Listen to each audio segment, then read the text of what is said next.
Namaste students, welcome to Easy Chemistry. We have discussed nucleophilic substitution reaction in haloalkenes. We have discussed two mechanisms of nucleophilic substitution reaction, that is SN1 mechanism and SN2 mechanism. Today's class is very important class. In today's class, what we are going to discuss change in optical activity and change in optical isomerism after nucleophilic substitution reaction. So before understanding what happens to the optical activity of that compound, we need to understand what is optical isomers. ये बड़ा vast topic है, but मैं short में complete करने की कोशिश करूंगा इसको मैं. ठीक है, तो let us start. What is optical isomerism? What is optical activity? What is stereoisomer? Stereoisomer तो बहुत बड़ा नाम हो जाएगा, but we are coming to the optical isomerisms. Okay, first of all we need to understand chiral carbon and chiral compound.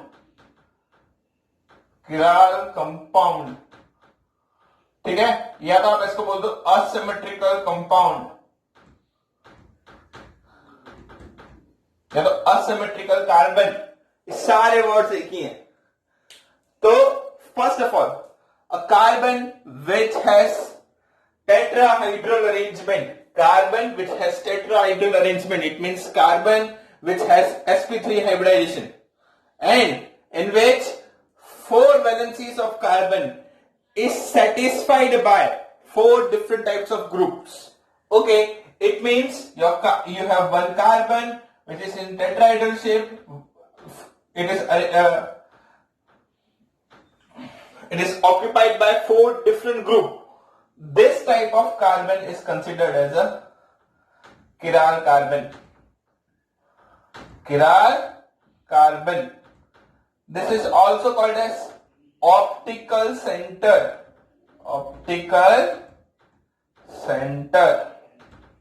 Okay.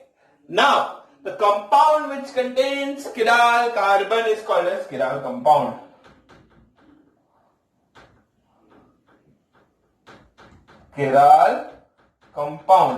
And most of time the compound which contains chiral carbon is optically active. First condition to be an optically active compound, it should have chiral carbon. ठीक है, चलो. Now to go more detail inside of this chirality and opticality, we need to understand one experiment. Experiment in by plane polarized compound. अब हम लोग optical isomers पढ़ने जा रहे हैं. There is a 2 types of optical isomers. कोई भी optically active है तो उसके 2 isomers हो सकते हैं. One is called as small d, it is called as dextro. इसको हम लोग बोलते हैं dextro, denoted by positive sign. ठीक है, फिर another one is called as levo, l, small l. बेटा देखो यहां पे मैंने स्मॉल एल लिखा है, l, it is denoted by negative. अब ये गिवन चिराल कंपाउंड डेक्स्ट्रो है या लीवो है, उसको आइडेंटिफाई करने के लिए एक एक्सपेरिमेंट परफॉर्म किया गया. क्या किया, एक सिलेंड्रिकल वेसल के अंदर हम लोगों ने पहले सिलेंड्रिकल वेसल ले लिया. ठीक है, फिर उस चिराल कंपाउंड का सॉल्यूशन भर दिया उसके अंदर, चिराल कंपाउंड सॉल्यूशन. ओके, दिस तरफ यहां से हम लोग ऑब्जर्वेशन करेंगे पीछे की तरफ, बैक हैंड से पीछे की तरफ से क्या करेंगे, ऑब्जर्वेशन करेंगे. और यहां पर हम लोग एडजस्ट कर देंगे हमारा पोलारीमीटर. क्या एडजस्ट कर देंगे, पोलारीमीटर के मिड पॉइंट पे यहां पर 0 वैल्यू है, जहां पर लाइट एकदम स्ट्रेट अवे सीधी आ सकती है. यहां पर लाइट सीधी आएगी. और considering from observation from this side, अगर मैं इस साइड से ऑब्जर्वेशन करता हूं तो this is your right hand side, it means it is positive side, +1 +2 +3 ऐसे जाता रहेगा. And this one is considering left hand side, that is -1 -2 -3 ऐसा. करेक्ट. अब सबसे पहले क्या करेंगे, यहां पर हम लोग ले लेंगे एक नॉन पोलर लाइट। कौन सी लाइट ले लेंगे? Non polar light.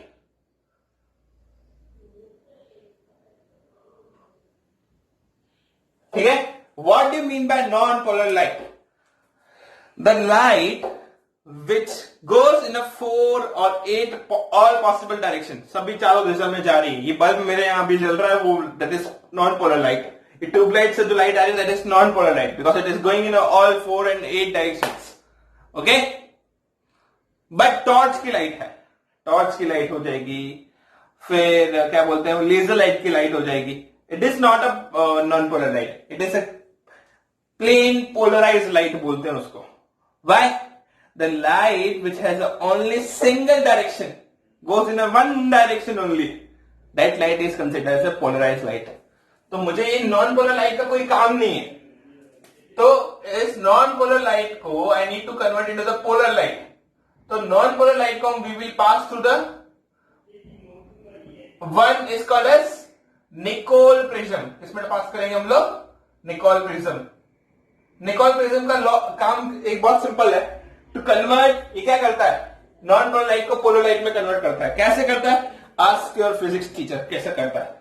ठीक है, मुझे तो सिर्फ इतना ही पता है कि जब हम नॉन पोलर लाइट को पोलर लाइट निकोल प्रिज्म में पास करेंगे तो what will happen? This light will go in a single direction, एक डायरेक्शन के अंदर चली जाएगी। एंड अब जब ये सिंगल लाइट वाली डायरेक्शन जब किराल कंपाउंड में से पास करेंगे, किराल कंपाउंड तो अभी मैं आपको बता क्या है, किराल कंपाउंड क्या है? The carbon compound in which 4 valencies of carbon is satisfied by 4 different groups. अगर ऐसे कंपाउंड में से पास करेंगे तो ये लाइट डिफ्लेक्ट करेगी।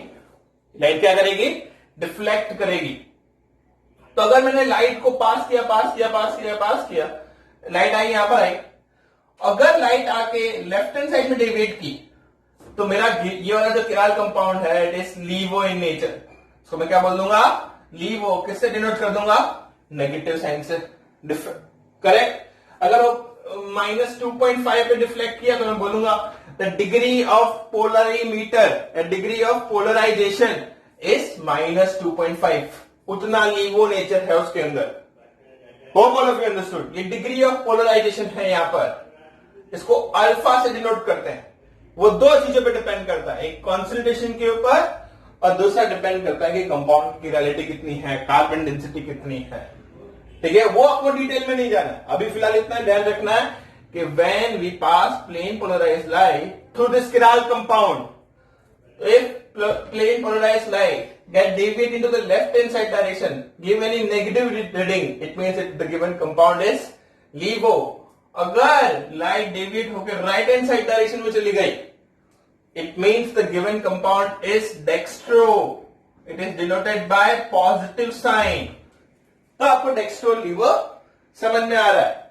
और इन केस लाइट डेविएट नहीं हुई, किराल कंपाउंड भी और डेविएट नहीं हुई, बट तो हम लोग बोलेंगे लाइट सीधी सीधी आ गई, that means given compound is optically inactive.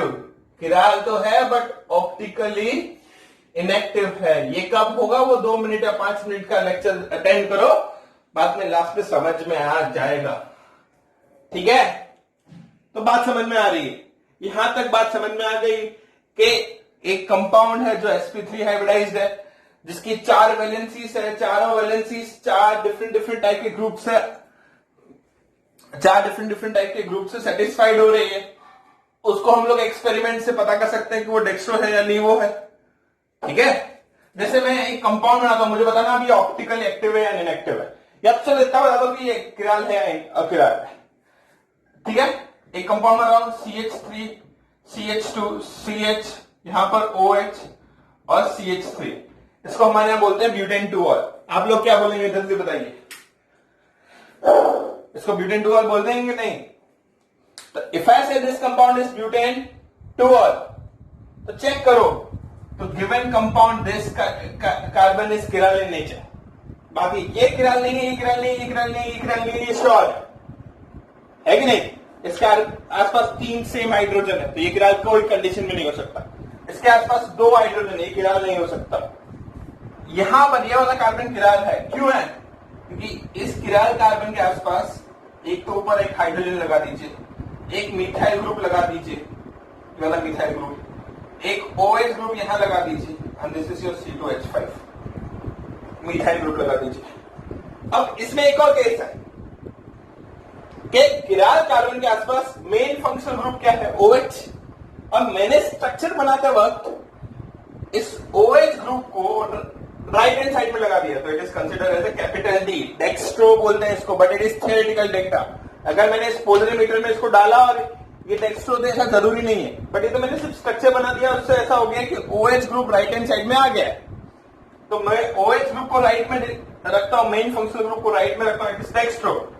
अगर मेन फंक्शनल ग्रुप को किसी भी तरीके से मैं लेफ्ट में ला दूं, तो this is my levo theoretically. So dextro and levo, capital D and capital L is theoretically dextro and levo.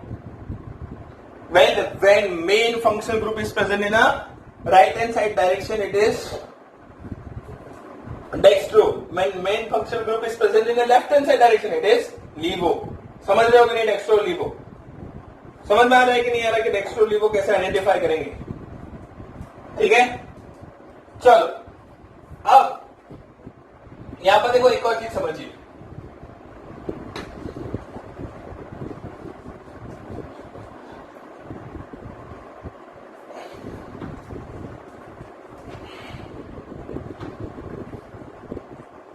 कि अगर मैं ना ग्लूकोज का स्ट्रक्चर बना रहा हूं C6H12O6, इसको थोड़ा डिटेल में बाद में डिस्कस करने वाले हैं हम लोग, बट अगर मैं ग्लूकोज का स्ट्रक्चर बना रहा हूं तो इसका स्ट्रक्चर कुछ ऐसा है, CHO, यहां पर C, यहां पर OH, C, यहां पर OH, COH, यहां पर भी COH, यहां पर CH2OH।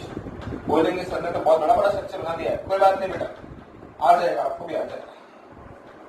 फिलहाल खाली इतना समझो, हमको ऑप्टिकल एक्टिविटी समझनी है, ठीक है? सो अब समझिए, अब आपको आइडेंटिफाई करना है कि इसके अंदर किराल कार्बन है या नहीं है। किराल कार्बन के लिए कंडीशन फिर से बता देता हूं। किराल कार्बन मतलब compound which has 4 different valencies. 4 different valencies identify करो, 4 different valencies. CHO double bonded carbon cancel मार दो, इस वाले कार्बन को टिक करो, it has 4 different valencies, OH, H and CHO and hold this group।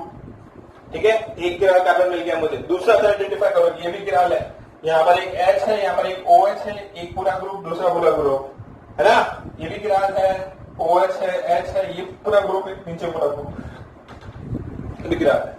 तो total number of chiral carbon is 4. Number of optical isomer in a chiral compound is 2 raised to power n, where the n is number of chiral carbon. It means 2 the power 4. It means 16 isomers बनेंगे इसके। कौन से बनेंगे वो मत पूछो मुझसे, अभी नहीं बताऊंगा मैं।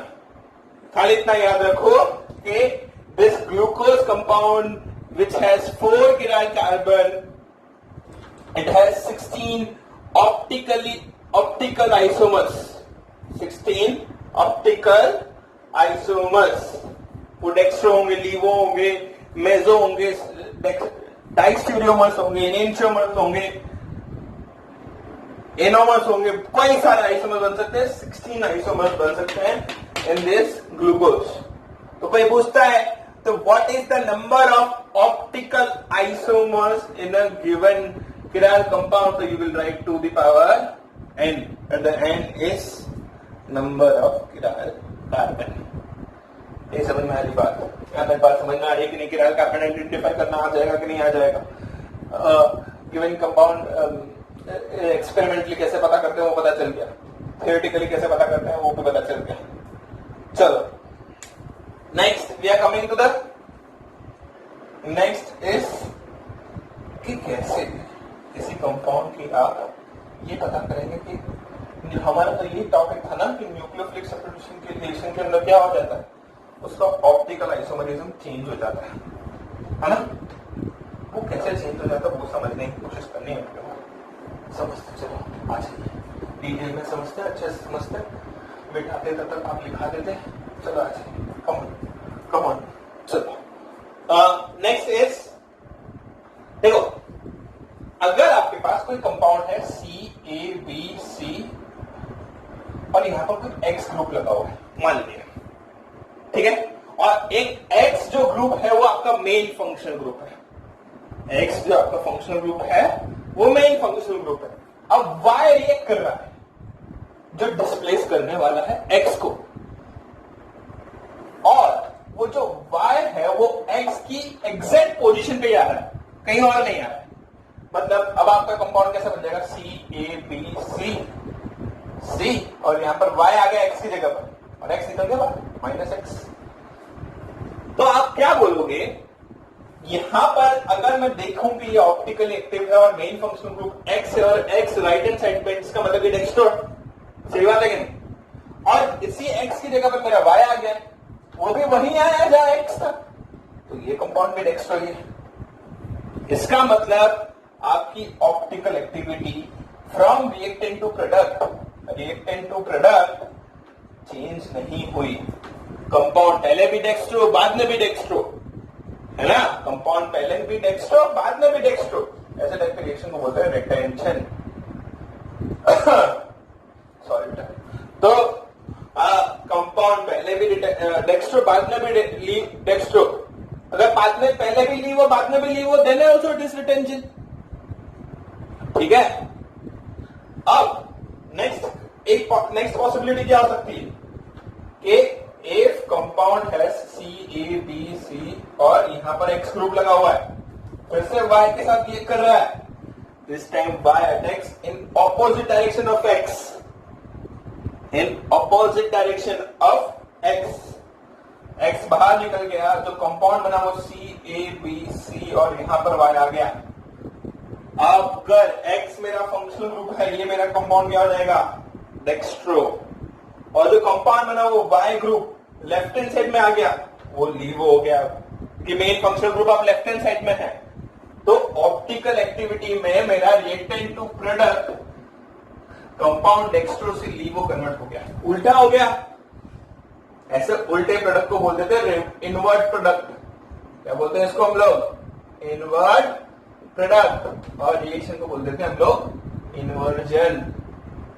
समझ रहे हो कि नहीं समझ रहे हो, मतलब आप reactant to product optically activity नहीं चेंज करते हो, reactant to product dextro to dextro ही रहते हो, लीवो टू लीवो ही रहते हो, तो इट इज रिटेंशन, आपने रिटेन करके रखी ऑप्टिकल एक्टिविटी।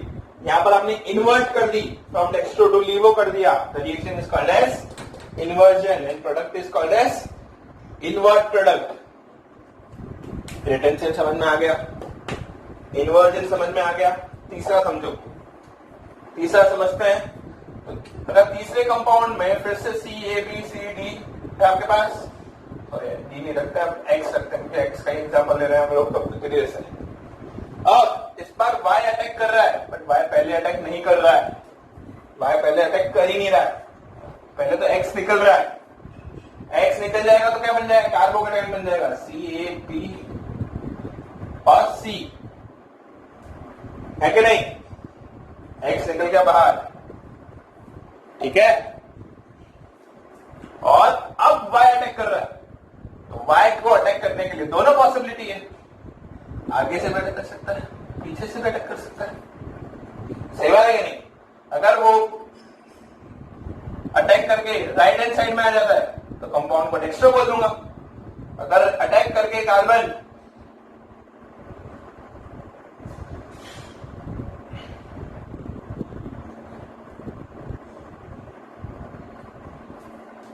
इसको लीवो बोल दूंगा। अब ध्यान समझिए, 50% कंपाउंड डेक्स्ट्रो बनने की पॉसिबिलिटी है, 50% लीवो बनने की पॉसिबिलिटी है। समझ रहे हो कि नहीं समझ रहे हो, कि एक कंपाउंड था मेरे पास जिसके अंदर X मेन फंक्शनल ग्रुप था, उसको रिमूव किया, कार्बोकेटाइन बनाया, फिर Y का अटैक करवाया, Y अटैक करेगा आगे से भी और पीछे से भी, 50% डेक्स्ट्रो भी बनाएगा, 50% लीवो भी बनाएगा। ऐसे मिक्सचर को हमारे यहाँ बोलते हैं रेसमिक मिक्सचर। स्पेलिंग मिस्टेक हो तो मेरे को माफ कर देना बेटा, इसको बोलते हैं हम लोग रेसमिक मिक्सचर। और रिएक्शन जिसमें रेसिमिक मिक्सचर बनता है इज कॉल्ड एज रेसिमाइजेशन। क्या बोलते हैं इसको हम लोग? रेसिमाइजेशन। तो आज की क्लास में आपको मैं समझाने का तो मेरा मेन पर्पस यही था कि आपको मैं ये समझा पाऊं कि what is called as retention, what is called as inversion and what is called as racemization. अब छोटा सा एक और चीज बोलता हूं, फिर हम लोग एंड करते हैं क्लास को। छोटी चीजें और एक को बोल रहा हूं कि रिटेंशन कहां हो सकता है? SN1 या SN2। तो SN1 रिएक्शन को याद करो जिसमें कार्बोकेटाइन बनता था।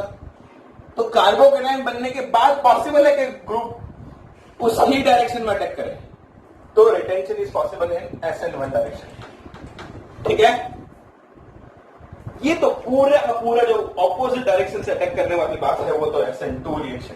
तो SN2 reaction always form invert product and inversion. Carbocation बनाया, डेक्सो लीवो किया, अगेन SN1 रिएक्शन।